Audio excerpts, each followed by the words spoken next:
Hola a todos. Hoy les vamos a presentar nuestro proyecto sobre el modelado y optimización de atenuaciones en las señales de radiofrecuencia utilizando el cálculo diferencial. Somos Víctor Jorquera y Tomás Hernández y estudiantes de Ingeniería en Telecomunicaciones, Conectividad y Redes, y estamos emocionados de compartirles un poco de lo que es nuestro trabajo en el día a día.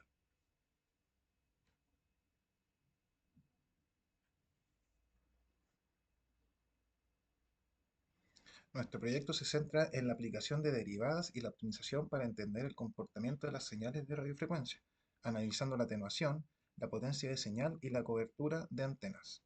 El objetivo es aplicar conceptos claves del cálculo diferencial para modelar cómo se atenúa una señal RF en función de la distancia y la frecuencia, buscando identificar las condiciones óptimas para una cobertura eficiente.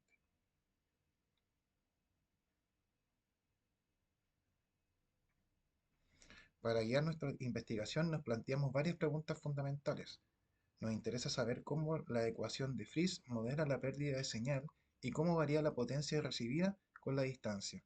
También exploraremos en qué punto la tasa de decaimiento de la señal es máxima y cuál es la distancia máxima de cobertura antes de que la señal caiga por debajo de un umbral de recepción mínimo. Nuestro fundamento matemático clave es la ecuación de Friis. Esta fórmula nos permite calcular la pérdida de trayecto o atenuación de una señal en decibelios. Depende de la distancia entre el transmisor y el receptor y de la frecuencia de la señal.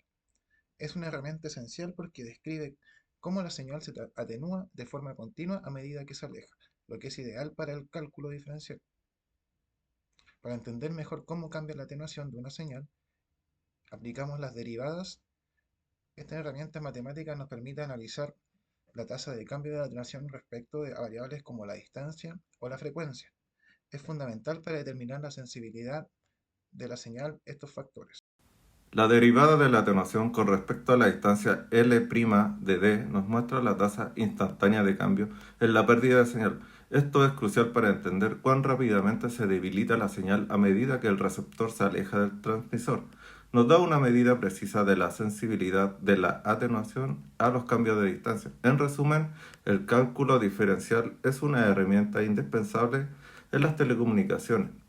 Nos permite modelar y optimizar sistemas complejos, como la atenuación de señales RF.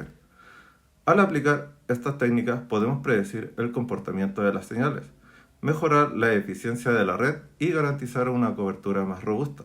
Las aplicaciones prácticas de este análisis son vastas. Nos ayudan a diseñar redes de comunicación más eficientes, optimizar la ubicación de la antena, reducir el consumo de energía y mejorar la calidad de servicio. Entender las atenuaciones nos permite tomar decisiones informadas para el despliegue de la infraestructura. Aunque hemos avanzado mucho, persisten desafíos. La modernización de entornos complejos es difícil y necesitamos incorporar más variables. En el futuro podríamos explorar modelos predictivos más sofisticados e inteligencia artificial para optimización de tiempo real y considerar factores como el clima y obstáculos físicos con mayor precisión.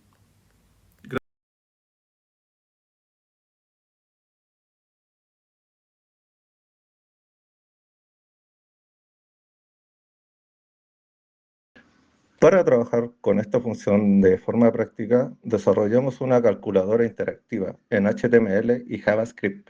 La herramienta permite ingresar 4 parámetros reales de un enlace de radio: la frecuencia de la señal, la potencia del transmisor y la ganancia de la antena, y el umbral mínimo de recepción del equipo. Con estos datos, calcula el tiempo real de la potencia recibida en distintas distancias y nos muestra una gráfica del comportamiento de la señal.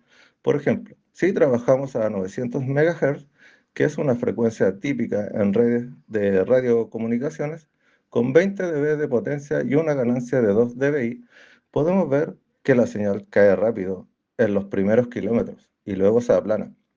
El punto donde cruza la línea roja es el límite real de la cobertura. En este caso, con un umbral de menos de 80 dBm, la cobertura máxima llega a 5 kilómetros. Si subimos la frecuencia a 2.4 GHz, la señal se atenúa más rápido. La cobertura se reduce considerablemente Eso es algo que vemos directamente en terreno cuando comparamos equipos de distintas bandas.